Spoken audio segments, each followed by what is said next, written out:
Hey guys, it's been a few years, so I just wanted to hop on here and actually, two reasons for the video today. One, I wanted to do something with this YouTube channel. So for me, it's actually just getting started. I've been talking about this for months, if not years. So this is just a low-key video just for me, just to actually start and get some momentum with that. And the second reason is I wanted to come on here probably once a week and just kind of share the biggest insight I've gotten each week.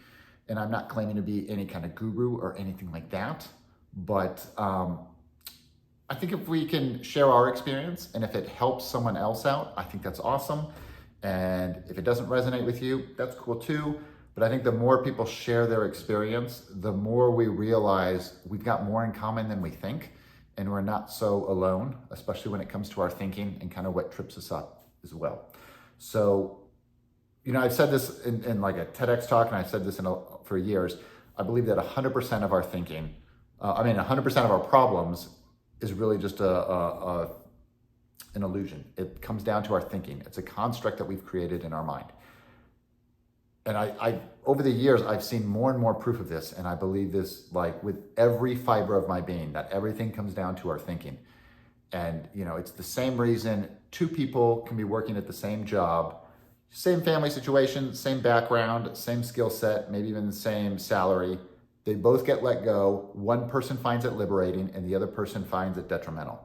So it's not the experience itself. It comes down to our thinking and our perception of it and how that frames what we're feeling about it. Because I think we're feeling our thinking. That's, you know, we live in a world from the inside out where we're constantly feeling our thinking, and it's not from external things in.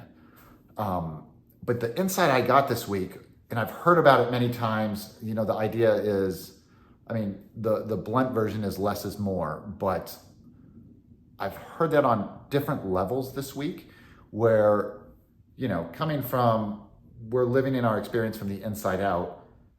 If we have a problem, if we're tripped up by things and we're stuck in our heads and we're revving up the engine of thought and we're feeling the overwhelm, we're feeling the stress, less is more. You know, it's, I'm finding I'm not so much a meditator, but I do meditative things that take me into more of a flow state to where I'm not judgmental and I'm not trying to hang on to the thoughts. And it's there where I'll get the insight that will change whatever problem or solution to whatever problem that I'm feeling.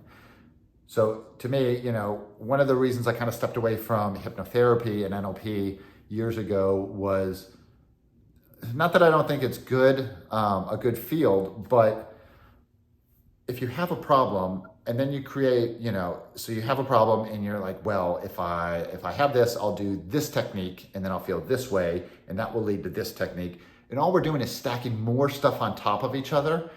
And to me, very rarely do I ever find a solution in that unless, you know, I feel a certain way. It's going to give me 4 techniques and things to do. I don't want a to-do list when I have a problem. I want more clarity. I want more peace of mind. So the whole idea of less is more, and I've heard this metaphor in a couple different books from Jenny Smart, Michael Neal, a bunch of people, where if you have a bowl of murky water, and how would you get rid of the cloudiness in the water? And people would say, you know, you could boil it. You could get one of those, I'm thinking of like the 1800s gold rush where you get the little things that pull the you know, like the little spaghetti strainer things, and they get rid of the murk that way. But one of the easiest ways is to just let the water settle and the murk will just kind of sink to the bottom, because the natural state of water is clear. The natural state of the mind is clear. And we tend to forget that in a world with social media and cell phones and especially being here in Las Vegas where like every corner sign is trying to pull your attention. So the idea of less is more, just kind of slowing down and allowing fresh thinking and fresh thought to come in. I'm sure you've had that experience where, you know, someone either gives you a voicemail, a text, or an email, and it just pisses you off and you just want to respond and all this heated and you're like, okay, I'll just do it in the morning. And then the next morning comes and you're not really feeling the same way you did the night before. Like it's more relaxed. It's not that big of a deal. You maybe You've even written out, I'm not saying I did this, you've written out a rough draft of it, and then you're like, God, that's kind of harsh. Because the dust was able to settle. Your mind was able to clear. You got fresh thinking, fresh insight into the situation.